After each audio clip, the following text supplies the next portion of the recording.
దేవునామానికి స్తోత్రం. మీ అందరికీ నా వందనాలు.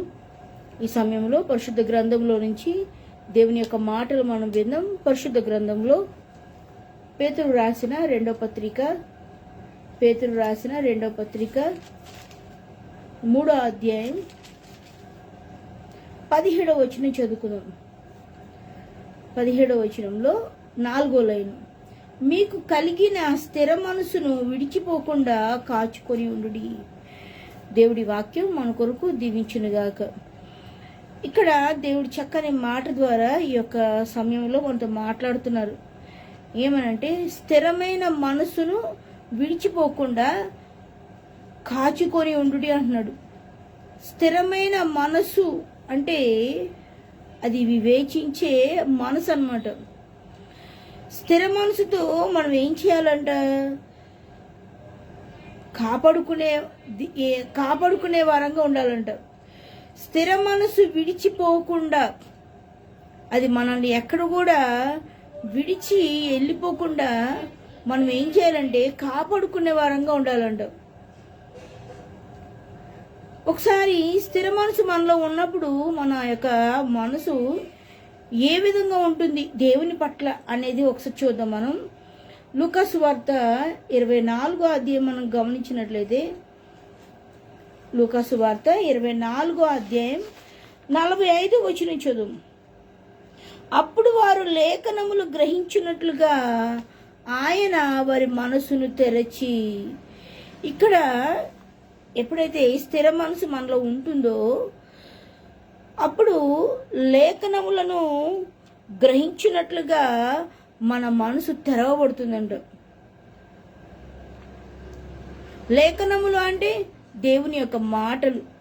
దేవుని యొక్క మాటలు గ్రహించినట్లుగా మన మనసు ఏమవుతుందంట? తెరవబడుతుందంట. ఎప్పుడైతే తెరిచిన మనసు మనలో ఉంటుందో దేవుని యొక్క మాటల్ని మనం శ్రద్ధగా వినగలుగుతాం అన్నమాట. స్థిర మనసుని మనం కలుగున్నప్పుడు దేవుని యొక్క మాటల్ని ఏం చేస్తూ ఉంటాము? శ్రద్ధగా ఆలకిస్తూ ఉంటాం. ఎందుకని? మన మనసు ఎవరి కోసం తెరవబడి ఉంటుంది? దేవుని యొక్క మాటల కొరకు తెరవబడి ఉంటుంది. కాబట్టి ఇక్కడ యేసుప్రభు చక్కని మాట ద్వారా మనతో మాట్లాడుతున్నారు. ఎవరైతే స్థిర మనసు కలిగి ఉంటారో, ఏ విధమైన స్థిర మనసు అంటే దేవుని కొరకైన స్థిరమైన మనసు కలిగి ఉంటారో వారు ఎప్పుడు కూడా వాక్యాన్ని వినటానికి వారి హృదయాన్ని తెరచి ఉంచుతారంట. ఇంకా మనం గమనించినట్లయితే, ఇక్కడ మనం చూసినట్లయితే ఫిలిప్పీ పత్రికలో ఒకసారి చూద్దాం. 4వ అధ్యాయం చూసినట్లయితే, ఫిలిప్పీ పత్రిక 4వ అధ్యాయం గమనించినట్లయితే 4వ అధ్యాయం 7వ వచనం చదువు. 7వ వచనం, 4వ అధ్యాయం 7వ వచనం మనం గమనించినట్లయితే అక్కడ దేవుడు చక్కని మాట చెప్తున్నాడు. అప్పుడు 2వ లైన్లో, దేవుని సమాధానము యేసుక్రీస్తు వలన మీ హృదయములకు మీ తలంపులకు కావలి ఉండును. ఎందుకు వారు యేసుప్రభు యొక్క మాటలు వినడానికి వారి యొక్క మనసును తెరిచిన వారుగా ఉంటారు అంటే, దేవుని యొక్క సమాధానము యేసుక్రీస్తు వలన మీ హృదయములకును మీ తలంపులకును కావలి ఉండును. మనసు అంటే అది హృదయం. మనసునే హృదయం అని కూడా అంటారు. మన హృదయానికి మన తలంపులకి ఎవరు కావాలి ఉంటారంట? యేసుక్రీస్తు వలన మీ హృదయములకును మీ తలంపులకును కావలి ఉండును. ఏంటిది? దేవుని యొక్క సమాధానం. ప్రభువైన యేసుక్రీస్తు వల్ల దేవుని యొక్క సమాధానం మన హృదయానికి మన తలంపులకు కావలి ఉండడం ద్వారా మన మనసు ఏమవుతుంది? దేవుని కొరకు తెరవబడుతుంది. ఎప్పుడైతే మనలో స్థిరమైన మనసు అనేది ఉంటుందో మన యొక్క జీవిత విధానం వేరుగా ఉంటుంది. లోకం కొరకైనా స్థిరమైన మనసు కాదు సుమా. ఇది దేవుని కొరకైన స్థిరమైన మనసు, దేవుని కొరకు స్థిరంగా నిలబడే మనసు. ఏ పరిస్థితులు వచ్చినా సరే,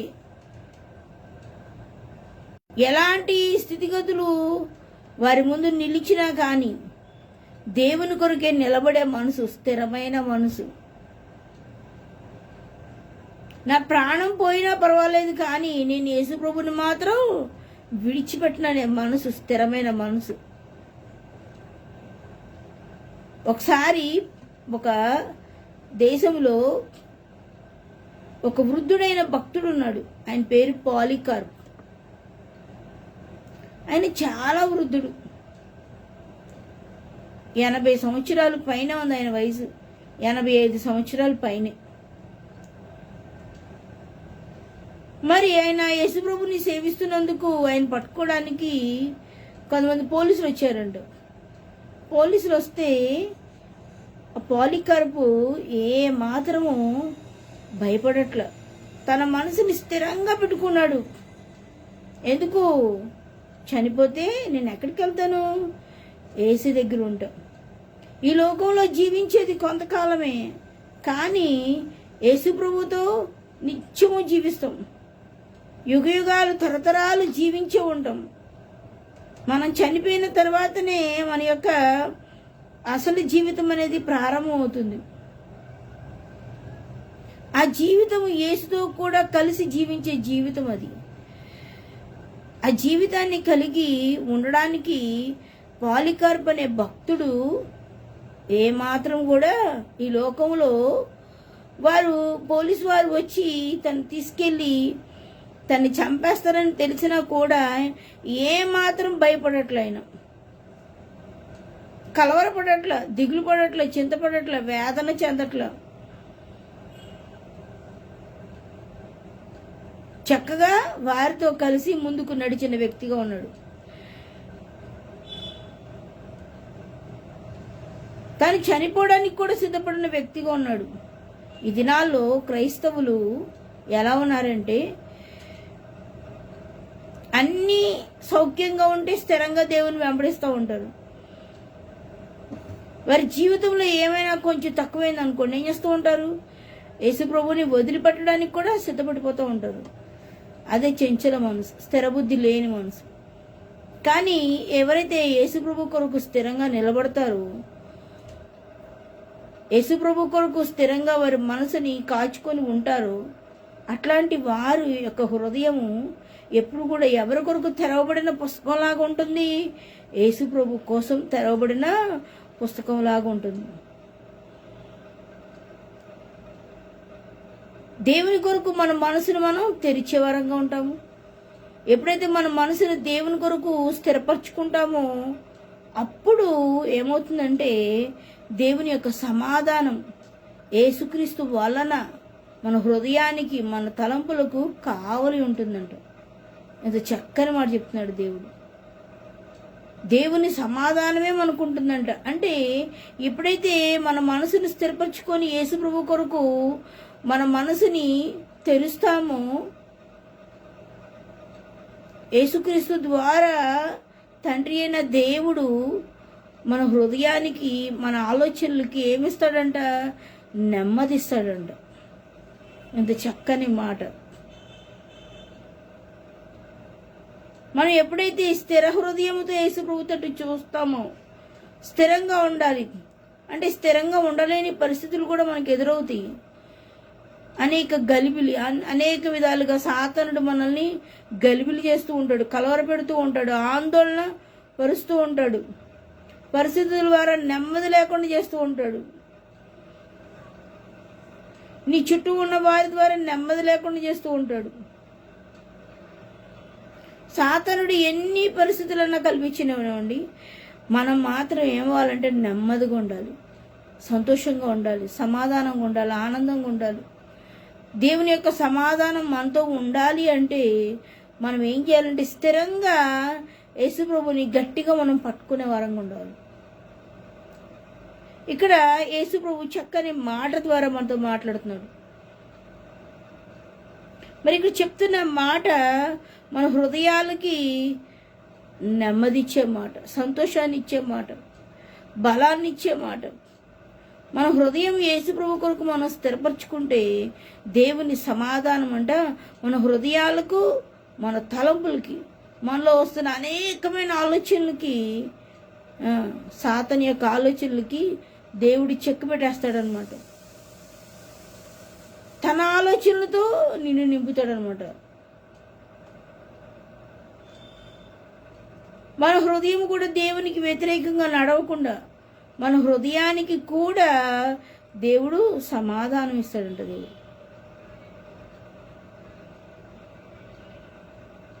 చక్కని మాట మనతో మాట్లాడుతున్నాడు దేవుడు. మరి ఇంకా మనం గమనించినట్లయితే, ఇంకా చూసినట్లయితే రోమపత్రిక ఒకసారి చూద్దాం. రోమపత్రిక 7వ అధ్యాయం మనం చూసినట్లయితే, రోమపత్రిక 7వ అధ్యాయం 23లో ఇంకా చక్కని మాట మన కొరకు దేవుడు రాయించాడు.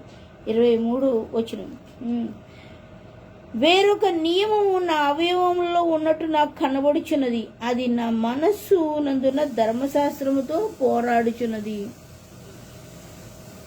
నిజమే, మన యొక్క అవయవాల్లో వేరొక నియమం ఉంది, అదే పాపమరణంలో నియమం. దాంతో ఏమవుతుంది, మన మనసు చూడండి, అది నా మనసు నందున ధర్మశాస్త్రముతో పోరాడుచు. మన మనసులో ఏముంటుందంటే ధర్మశాస్త్రం ఉంటుందంట.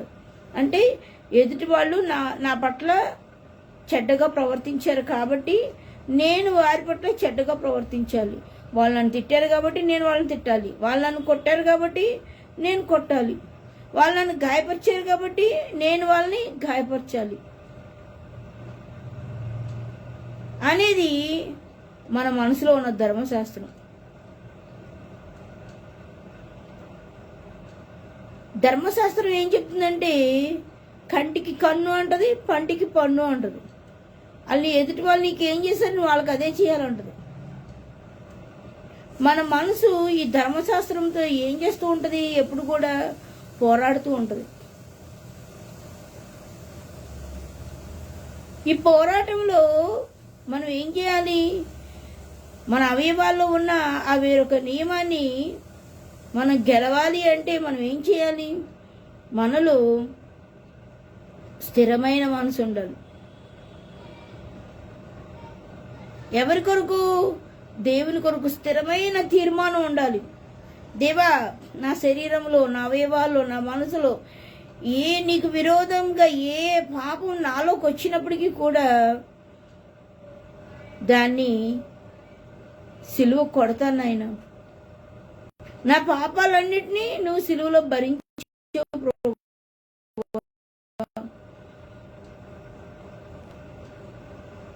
నేను వీటికి లోపడటానికి వీల్లేదు ప్రభా, నాకు సహాయం చేయి ప్రభా అని ఎప్పటికప్పుడు ఏం చేస్తూ ఉంటాం, మనలో ఉన్న ధర్మశాస్త్రముతో మనం పోరాటం చేస్తూ ఉంటాం. మనం స్థిరముగా ఉండకుండా సాతానుడు ఎక్కడ మనల్ని పడగొట్టాలని చూస్తున్నాడో జాగ్రత్తగా మనల్ని మనం గమనించుకొని వాడికి దొరకకుండా మనం ముందుకు నడవడానికి సిద్ధపడుతూ ఉంటాం.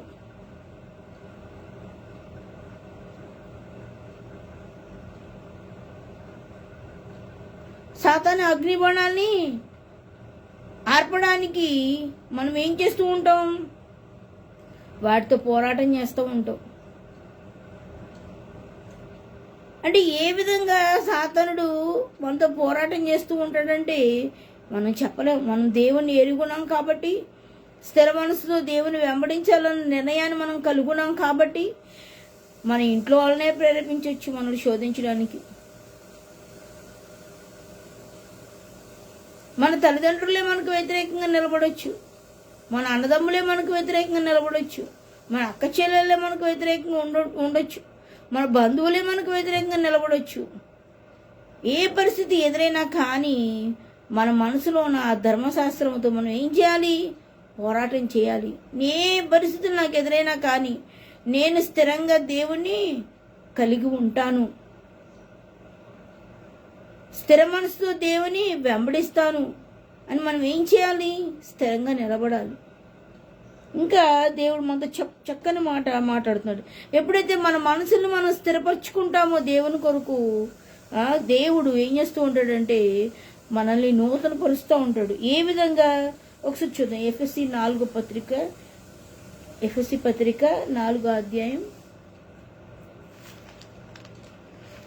23వ వచనం చూద్దాం. ఎఫ్ఎస్సి పత్రిక 4వ అధ్యాయం 23వ వచనం. మీ చిత్తవృత్తి యందు నూతన పరచబడిన వారై. చిత్తవృత్తి అంటే మన ఆత్మలో అన్నమాట, మన ఆలోచనలో, మన తలంపుల్లో, మన ఊహల్లో, మన ఉద్దేశాల్లో, మన పనుల్లో, మనకు ఎదురవుతున్న పోరాటాలు, అన్ని విషయాల్లో కూడా దేవుడు ఏం చేస్తూ ఉంటాడు? మనల్ని నూతన పరుస్తూ ఉంటాడంట. ఒక నూతనమైన వ్యక్తిగా దేవుడు నిన్ను తయారు చేస్తూ ఉంటాడు. మన ఆత్మను ఎప్పటికప్పుడు నూతన పరుస్తూ ఉంటాడు.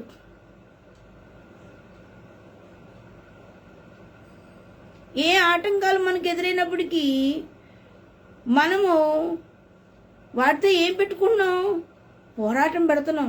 ప్రభా, నాకు ఈ లోక పరిస్థితులు కాదు, నువ్వు నాకు కావాలి. నేను నీ కొరకు స్థిరంగా నిలబడాలి.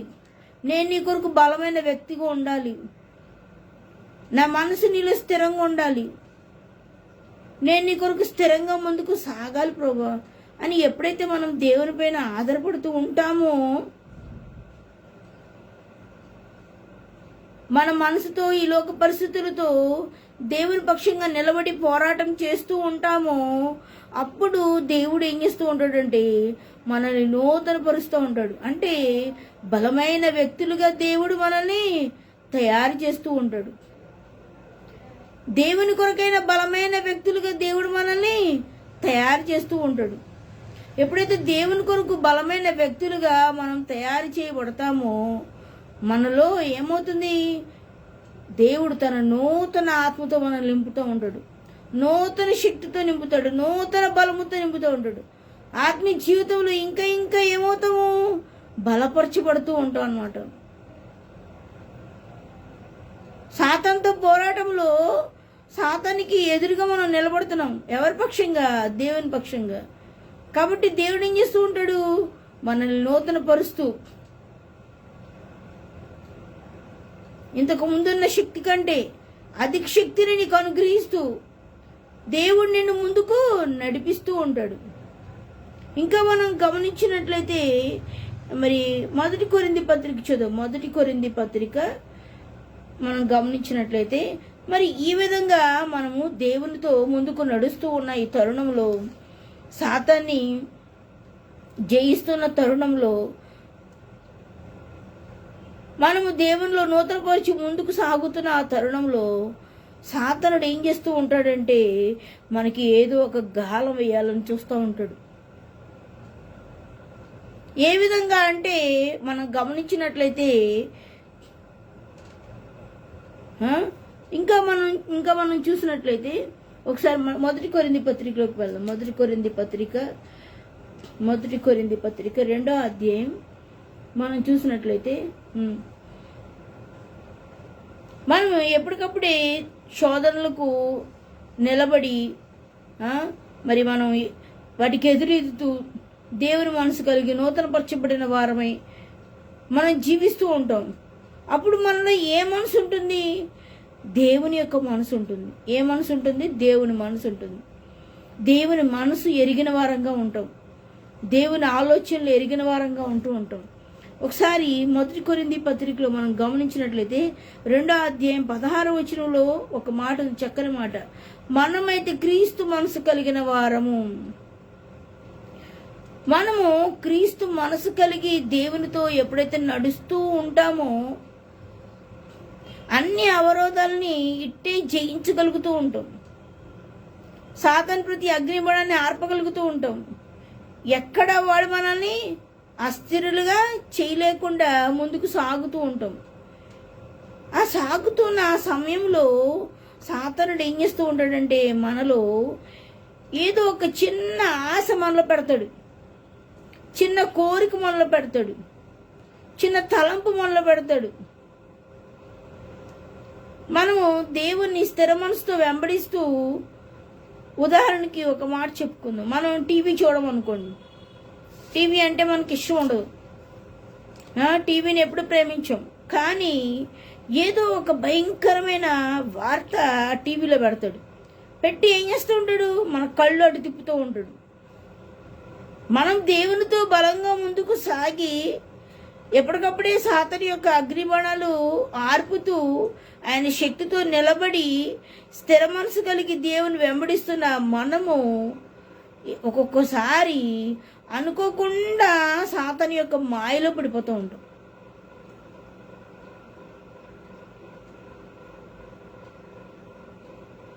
దేవుళ్ళు స్థిరంగా ముందుకు నడిచినట్లే ఉంటాము. ఏదో ఒక ఎర సాతానుడు మనకి పెడతాడు.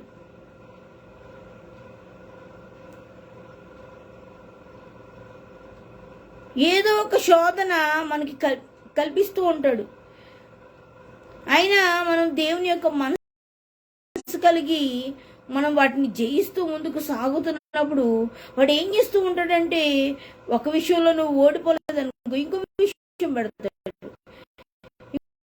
ఇంకో విషయంలో ఓడిపోలేదు ఇంకోటి పెడతాడు. ఏదో విషయాన్ని నీ ముందుకు తెస్తూనే ఉంటాడు.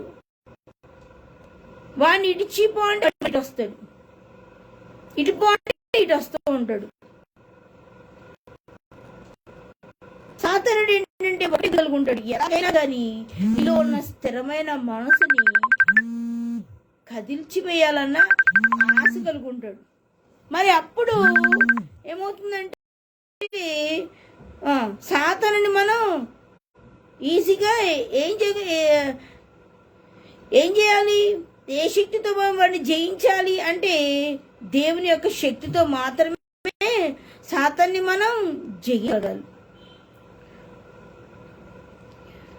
దేవుని శక్తితో సాతాన్ని మనం ఒక్కోసారి మనం ఏం చేస్తూ ఉంటామంటే సులువుగా చిక్కులు పెట్టి పాపలు పడిపోతూ ఉంటాం. ఏదో ఒక భయంకరమైన విషయాన్ని టీవీలోనో, ఇప్పుడు సెల్ ఫోన్లు ఎక్కువైపోయినాయి. సెల్ ఫోన్లో ఎవరైనా చూస్తుంటే మన కళ్ళు అలడము, లేకపోతే టీవీలో వస్తున్న భయంకరమైన దృశ్యాల వైపు మన మనసు మళ్ళడము, ఆ విధంగా వాటికి మనం ఆకర్షింపబడటం.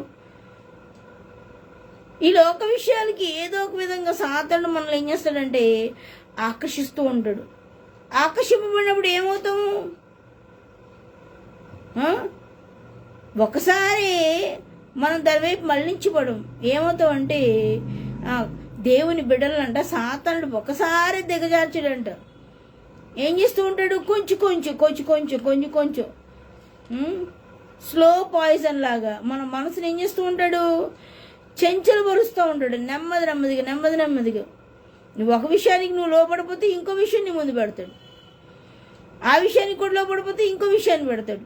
ఇలాగా లోకానుసారమైన ఆకర్షణలు మన ముందు పెట్టి మనల్ని ఏదో ఒక విధముగా ఈ లోకంలోకి లాగడానికి చూస్తాడు.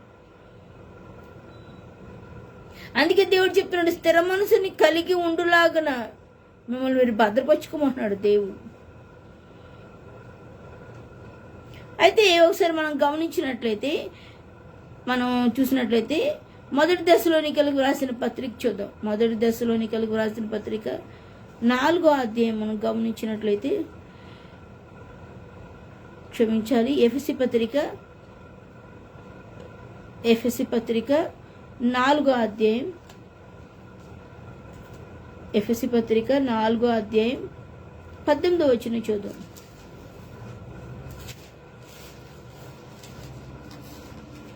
ఎఫెసీ పత్రిక 4వ అధ్యాయం 18వ వచనం చూద్దాం. 18వ వచనం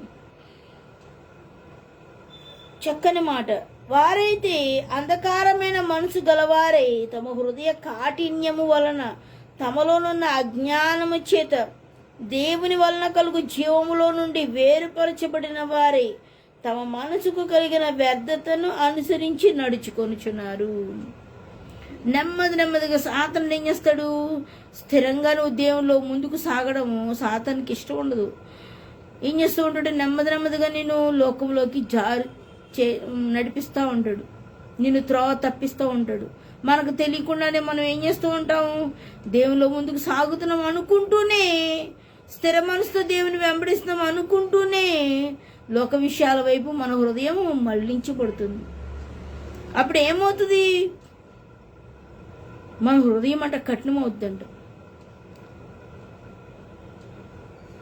ఫరో చూడండి హృదయాన్ని ఎట్లా తన మనసుని ఎట్లా కఠినపరుచుకున్నాడు.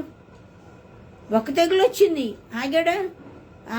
ఆగల. అమ్మో ఎందుకు ఈ తెగులు వచ్చింది, వీళ్ళ వల్లే అని చెప్పేసి వారిని పంపించేశాడా? పంపించలేదు. వందనాలు పంపలేదు. కానీ ఏం చేశాడు, మరలా రెండో తెగులు వచ్చినా కానీ మనసును కఠినపరుచుకున్నాడు, మూడో తెగులు వచ్చినా కానీ కఠినపరుచుకున్నాడు. అలాగా ఎన్ని తెగుళ్ళు వచ్చేదాకా కఠినపరుచుకున్నాడు? 9 తెగుళ్ళు వచ్చేదాకా కఠినపరుచుకున్నాడు. దేవుడు ఆ యొక్క 10వ తెగులుకి ఏం చేశాడు, ఫరో హృదయాన్ని దేవుడే కఠినం చేశాడు. తన హృదయాన్ని దేవుడు కఠినపరిచే వరకు కూడా ఆయన తన మనసుని కఠినపరుచుకుంటూ ముందుకు సాగుతూనే ఉన్నాడు. చూసారా, తన మనసుని కఠినపరుచుకొని ఏం చేశాడు, తన యొక్క కుమారుణ్ణి పోగొట్టుకున్నాడు.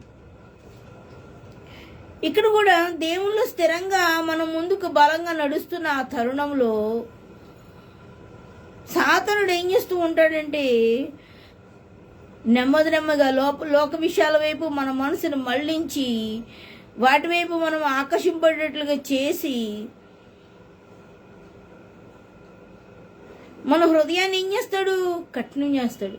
అప్పుడు మనలోకి ఏమొస్తుంది, అంధకారమైన మనసు వస్తుంది.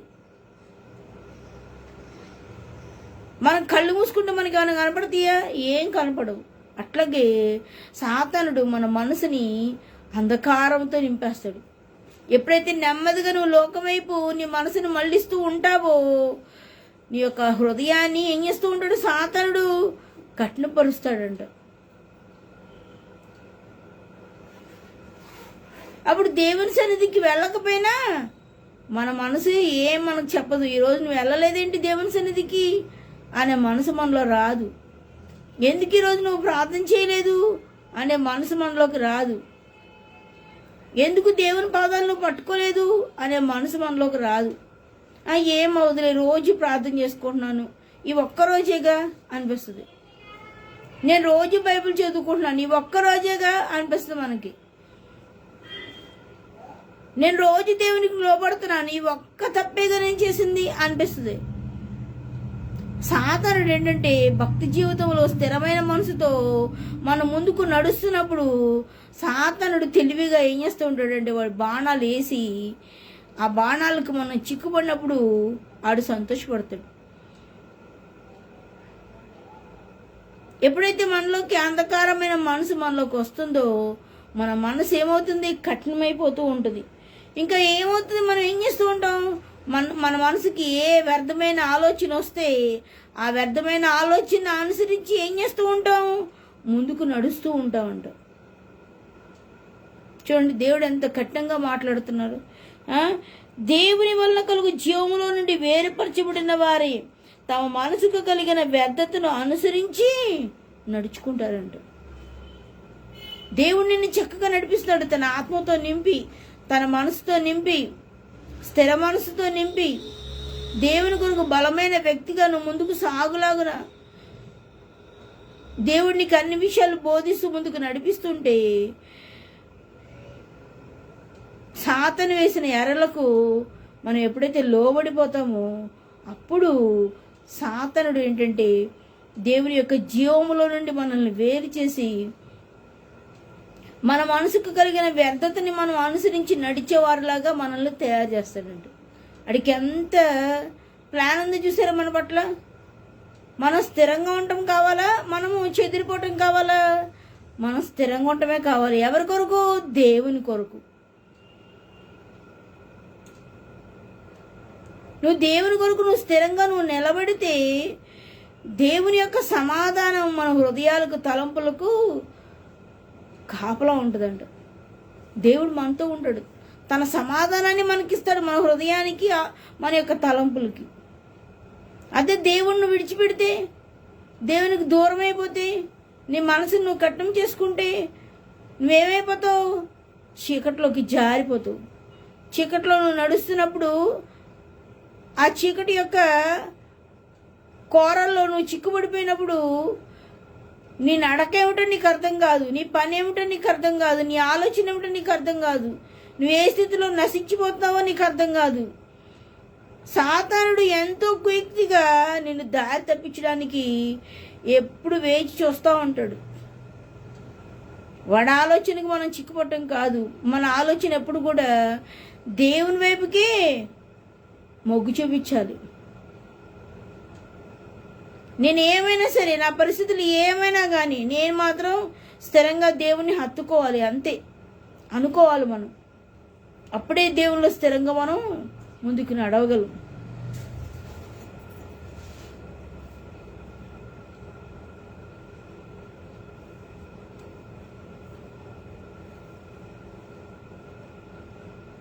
దేవుని పని చేయాలని దేవుడు నన్ను పదే పదే పదే పదే హెచ్చరిక చేస్తున్నప్పుడు నేను కూడా తర్జన భర్జన పడుతూ ఉన్నా. ఏం చేయాలి? నాకు ఆలోచన అందట్లా. దేవుని పని చేయాలా, నేను స్కూల్కి వెళ్ళాలా, ఎటు ఆలోచన నాకు అందట్లా. అప్పుడు దేవుని సన్నిధిలో ప్రార్థన చేస్తూ ఉన్నా. దేవుడు నా చేతికి ఒక పరిశుద్ధ గ్రంథాన్ని నాకు ఇచ్చినట్లుగా దేవుడు చూపించాడు. అయినా నేను నా ఆలోచన వదలట్లా. ఎందుకంటే ఇప్పుడు ఈ జూలై నెల నుంచి స్కూల్స్ రీఓపెన్ అవుతున్నాయి. నాకు కూడా ఏంటంటే నాకు ఎవరి మీద ఆధారపడటం నాకు అస్సలు ఇష్టం లేదు. నేనేంటంటే నేను తెచ్చుకోవాలి, నేను తినాలి, నాకు అది ఇష్టం. దేవుని సన్నిధిలో ప్రార్థన చేస్తున్నా. నా మనసులో ఉన్న ఆలోచన చెప్తూనే ఉన్నా. కానీ దేవుడు ఏం చెప్తున్నాడు? నువ్వు నాకు లోబడాలని చెప్తున్నాడు. అప్పుడు 1వ తారీఖు పొద్దున్నే మరి దేవుని సన్నిధిలో దేవుడు నాతో మాట్లాడుతున్నాడు. దేవునితో నువ్వు అబద్ధం ఆడొద్దు అని. నా మనసుతో మాట్లాడుతున్నాడు దేవుడు. నాకు చాలా భయం అనిపించింది. ఇదిగో దేవునితో నువ్వు అబద్ధం ఆడవంటే నువ్వేమైపోతావంటే నీ జీవితం శాపమైపోద్దని దేవుడు మాట్లాడుతున్నాడు. నాకు అనిపించింది, దేవా నన్ను క్షమించు, నేను నీకు లోపడతా.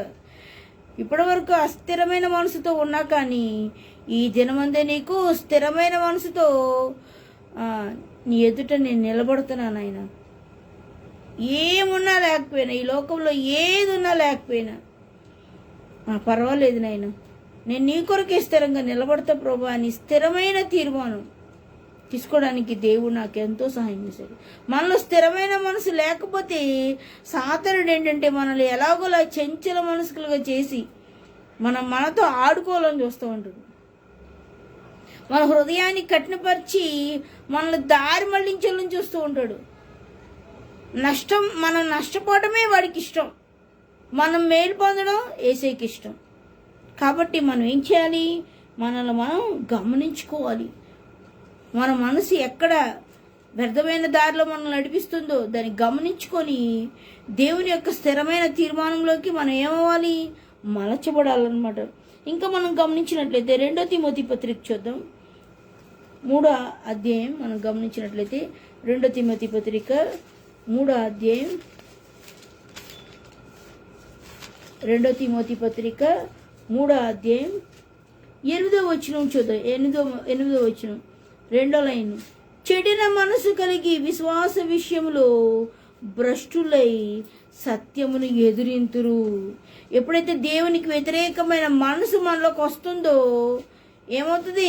మన మనసులో సాతానుడు అనేక విత్తనాలు విత్తాడు. చెడ్డ ఆలోచనలు, చెడ్డ తలంపులు, చెడ్డ ఊహలు, చెడ్డ ఉద్దేశాలు, మన ఇష్టానుసారమైన మనసు, దేవునికి అయిష్టమైన మనసు సాతానుడు మనలో విత్తి ఏం చేస్తాడు? విశ్వాస విషయంలో మనల్ని భ్రష్టులుగా చేసేస్తాడంట. అంటే దేవునికి వ్యతిరేకంగా నడిచేవారుగా మనల్ని తయారు చేస్తాడంట. అప్పుడు ఏం చేస్తాం? సత్యమై ఉన్న యేసుక్రీస్తుని ఎదురిస్తామంట. అబ్బా, ఇది ఎంత ఘోరమైన మాట, కఠినమైన మాట, కష్టమైన మాట.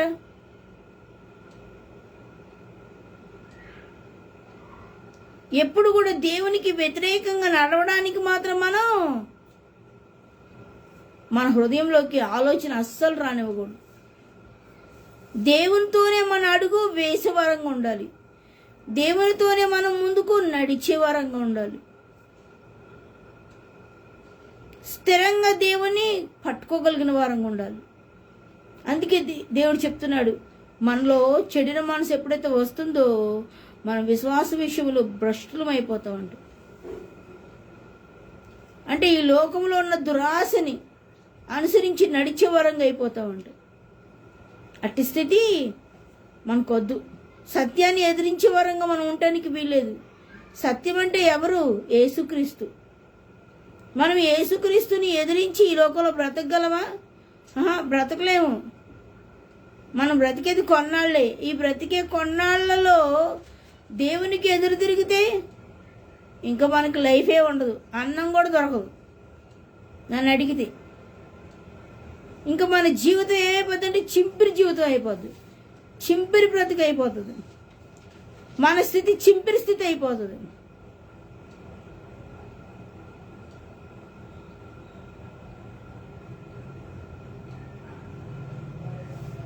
పూలు అమ్మిన చోటంట కాయలు అమ్ముకొని బతకలేరంట. అంటే ఏంటనమాట? దేవుణ్ణి కలిగిన ముందుకు నడుస్తున్నప్పుడు దేవుడు నీకు చక్కగా అన్నం పెడతాడు, ఉండటానికి గృహం ఇచ్చాడు, నీకు తినటానికి ఆహారం ఇచ్చాడు, కట్టుకొని వస్త్రాలు ఇచ్చాడు. ఎప్పుడైతే నువ్వు మన మనసు చెడిపోతుందో, దేవుణ్ణి ఎదిరిస్తున్నాము, ఎదురాడుతూ ఉన్నాము, మనకున్న అనుకూలమైన పరిస్థితులు అన్నీ కూడా ప్రతికూలంగా మారిపోతాయి. అందుకనే మనం ఎప్పుడు కూడా దేవునికి వ్యతిరేకంగా ఒక్క అడుగు వేయడానికి కూడా మనం సాహసం చేయకూడదు. ఇంకా దేవుడు చెప్తున్న చక్కని మాట మనం గమనించినట్లయితే, మొదటి దశలోనికలకు రాసిన పత్రిక మనం చూసినట్లయితే, మొదటి దశలోనికలకు రాసిన పత్రిక 2వ అధ్యాయం, క్షమించాలి 2వ దశలోనికలకు రాసిన పత్రిక 2వ అధ్యాయం 2వ వచనం చూద్దాం. 2వ వచనం, మీరు త్వరపడి చంచల మనస్కులు కాకుండా వలననియు బెదరకుండా వలననియు మన ప్రభు అయిన యేసుక్రీస్తు రాకడను బట్టి మనం ఆయన యొద్ద కూడుకొనుటను బట్టి మిమ్మల్ని వేడుకొనుచున్నాను. ఇక్కడ భక్తుడు చక్కని మాట చెప్తున్నాడు. మీరు త్వరపడి అంటే దయచేసి, తొందరపడి మీరు మాత్రం చంచల మనసుకులు అవ్వద్దు. మీ మనసుని అస్థిరం చేసుకోవద్దు. మీరు ఎలా ఉండాలి? స్థిరంగా ఉండాలి. మరి చంచల మనసుకులు కాకుండా ఉండాలి అంటే ఎలా ఉండాలి? ధైర్యంగా ఉండాలి. మన మనసు ఎటు పోకుండా ఏం చేయాలి? ధైర్యంగా దేవుని కొరకు మనం నిలబడాలి. మనం బెదిరిపోవడానికి వెళ్ళలేదు. బెదిరించే సాతానికి మనం ఏం చేయాలి? వాడిని బెదరయ్యాలి. మనం సాతాను మనల్ని బెదిరిస్తుంటే మనం ఏం చేయాలి? వాడిని బెదరయ్యాలి. ఇంకా మన ప్రభువైన యేసుక్రీస్తు రాకడను బట్టి మనం ఆయన యొద్ద కూడుకొనుటను బట్టి మిమ్మల్ని వేడుకొనుచున్నాను. త్వరలో యేసుక్రీస్తు ఈ లోకానికి రానై ఉన్నాడు. మనం ఈ లోకాన్ని విడిచిపెట్టే ఉన్నాము. దేవునిలో మనం ఎత్తబడే వారంగా ఉండాలి. దేవుని యొక్క రాకడలో మనం ఎత్తబడి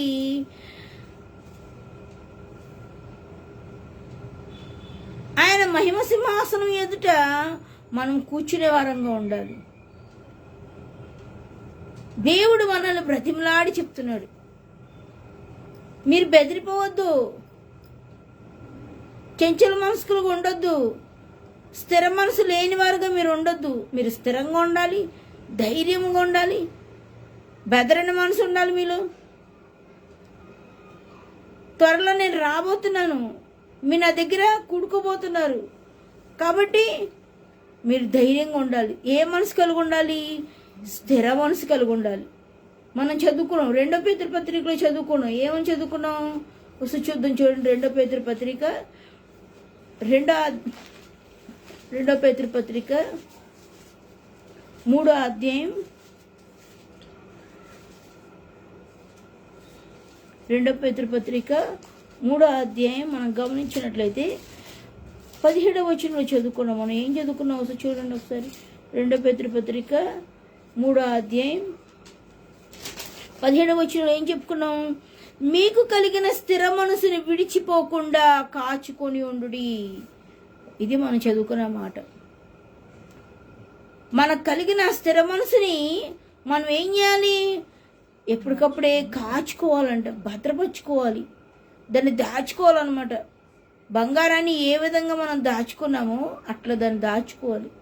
ఏ విధంగా అంటే మనం గమనించినట్లయితే ఒకసారి 2 పేతురు పత్రికలోనే 2వ అధ్యాయంలో మనం చూసినట్లయితే 8వ వచనంలో ఒక చక్కని మాట ఉంది. ఏముందంటే అక్కడ ఒక మాట ఉంది. 8వ వచనంలో, ఆ నీతిమంతుడు వారి మధ్యను కాపురం ఉండి తాను చూచిన వాటిని బట్టి వినిన వాటిని బట్టి వారి అక్రమ క్రియల విషయంలో దినదినము నీతిగా తన మనసును నొప్పించుకొనిచి వచ్చెను. ఇక్కడ ఆ నీతిమంతుడు అంటే ఎవరంటే లోతు అన్నమాట. అబ్రహాము సహోదరుని కుమారుడైన లోతు. దేవుడు ఆయన గురించి ఏం చెప్తున్నాడు? నీతిమంతుడు అని చెప్తున్నాడు. అంటే పాపం చేసే పరిస్థితులు తన ముందున్నప్పటికీ పాపానికి లోబడని వాడుగా ఉన్నాడు. ఎవరు? లోతు. మరి మనం గమనించినట్లయితే ఆ పట్టణం సొదొమ గొమొర్రా పట్టణం అంతా కూడా చెడిపోయిన పట్టణంగా ఉంది, పాపానికి లోబడిపోయిన పట్టణంగా ఉంది. అయినా కానీ తన మనసును నొప్పించుకున్నాడు, కానీ ఆ యొక్క పాపానికి లోబడల. తన మనసుని చంచలం చేసుకోవాల. వీళ్ళు తప్పు చేస్తున్నారు, వాళ్ళు తప్పు చేస్తున్నారు, వాళ్ళు ఇట్లా ఉన్నారు, వీళ్ళు ఇట్లా ఉన్నారు, నేనెందుకు ఇట్లా ఉండకూడదు అనుకోలే. తన మనసుని ఏం చేసుకున్నాడంటే మనసులో బాధపడ్డాడు, కానీ మనసును మాత్రం పాపానికి అప్పగించలే. చంచలం చేసుకోలే, స్థిరంగా దేవుని కలుగున్నాడు. అందుకే దేవుడు అతనికి ఏం పేరు పెట్టాడు? నీతిమంతుడు అని పేరు పెట్టాడు. ఎంత చక్కని మాట లోతు గురించి ఈ దినాన మనం వింటున్నాం.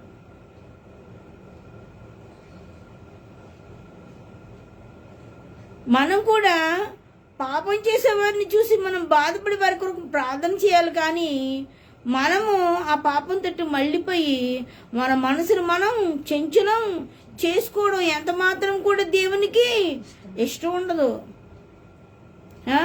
దేవుడు మనతో చక్కగా మాట్లాడుతున్నాడు. మరి 1 పేతురు పత్రికలో మనం గమనించినట్లయితే ఒకసారి పేతురు రాసిన 1 పత్రిక 1వ అధ్యాయం మనం గమనించినట్లయితే ఇక్కడ 13వ వచనంలో ఒక మాట ఉంది, చక్కని మాట. కాబట్టి మీ మనసు అను నడుము కట్టుకొని నిబ్బరమైన బుద్ధి గల వారై యేసుక్రీస్తు ప్రత్యక్షమైనప్పుడు మీకు తేబడు కృప విషయమై సంపూర్ణ నిరీక్షణ కలిగి ఉండుడి. దేవుడు చక్కని మాట చెప్తున్నాడు. ఏమనంటే మన మనసు అనే నడుము కట్టుకోవాలంట. మనము బెల్ట్ దేనికి వేసుకుంటాం? నడుముకి వేసుకుంటాం బెల్ట్. ఎందుకు? బలంగా ఉండటం కోసం.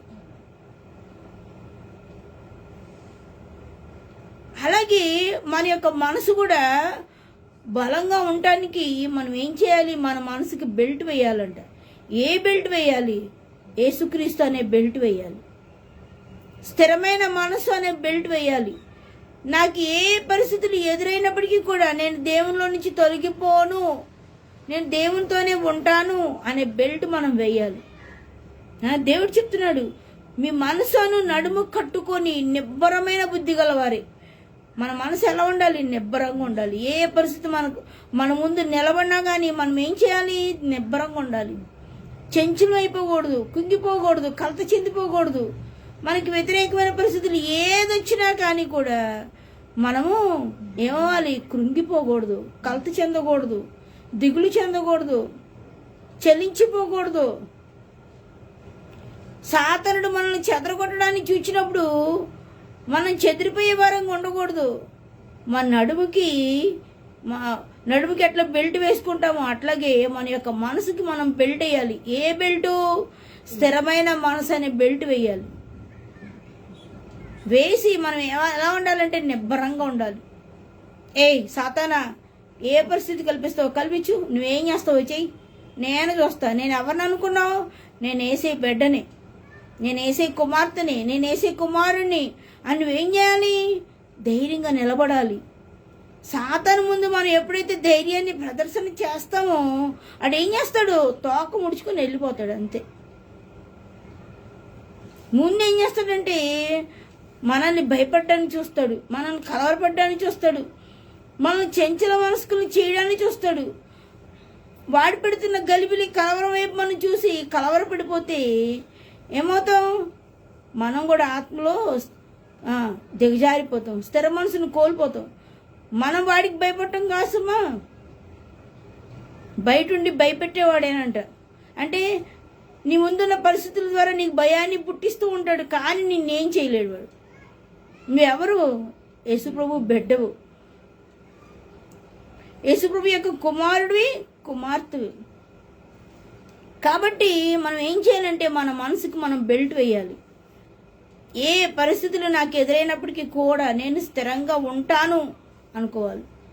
స్థిర మనసుతో మనం ఏం చేయాలి? దేవుని తట్టు చూడాలి. దేవుని తట్టు చూచినప్పుడు దేవుడు ఏం చేస్తూ ఉంటాడు? క్రీస్తు ప్రత్యక్షమైనప్పుడు మీకు తేబడు కృప విషయమే సంపూర్ణ నిరీక్షణ కలిగి ఉండుడి. దేవుని వైపు చూస్తూ నిరీక్షణ కలిగి మనం ముందుకు సాగే వారంగా ఉండాలి. మనం దేవుడు చెప్తున్న చక్కని మాట, ఎంతో బలమైన మాట, బ్రతికించే మాట. అందుకనే మనం ఏం చేయాలంటే దేవుని కొరకు స్థిరమైన మనసుతో మనం కాచుకొని ఉండాలి. స్థిరంగా దేవుని కొరకు మనం నిలబడాలి. ఎప్పుడైతే స్థిరంగా నిలబడతామో సాతానుడు ఎన్ని విధాలుగా మన పక్షంగా నిలబడినా కూడా జయం మనదే. జయమిచ్చే దేవుడే మనతో ఉంటే మనకు అన్ని వేళలా జయమే. మనకి ఇంకా దిగులు లేదు, చింత లేదు, భయం లేదు. అందుకనే మన మనసుని ఎప్పుడు కూడా తెరచిన పుస్తకంలాగా ఉంచుకోవాలి. ఎవరి కొరకు? యేసుప్రభు కోసం. దేవుని యొక్క మాటల్ని ఎప్పుడు కూడా మన మనసుతో ఆస్వాదించాలి. తేనెని ఏం చేస్తూ ఉంటాం? దాన్ని జురుకుంటూ ఉంటాం కదా. అంటే అది జురుకుంటే ఏం చేస్తూ ఉంటాం? దాన్ని ఆస్వాదిస్తాం, దాని యొక్క రుచిని మనం ఆస్వాదిస్తూ ఉంటాం. అట్లాగే మన యొక్క హృదయాన్ని యేసుప్రభు కొరకు మనం తెరచి ఏం చేయాలి? దాన్ని మనం ఆస్వాదించాలి. స్థిర మనసు మనలో ఉన్నప్పుడు మాత్రమే దేవుని యొక్క రుచిని మనము ఆస్వాదించగలుగుతాం. యేసుప్రభు యొక్క రుచి తెలిస్తే, ఒక్కసారి యేసుప్రభు యొక్క రుచి నీకు తెలిస్తే నువ్వు ఎన్నడూ కూడా యేసుప్రభుని విడిచిపెట్టడానికి ఎంత మాత్రం కూడా ఇష్టపడవు. వృద్ధుడైన పాలికార్పు తన ప్రాణాన్ని పోగొట్టుకోవడానికి ఇష్టపడ్డాడు, కానీ తన మనసుని చంచలపరచుకోవడానికి మాత్రం ఇష్టపడలే. నా ప్రాణం పోయినా పర్వాలేదు, నేను దేవుని కొరకే నిలబడతాను అని ఏం చేశాడు? నిలబడ్డాడు. మనం కూడా ఏం చేయాలి? దేవుని కొరకే నిలబడాలి.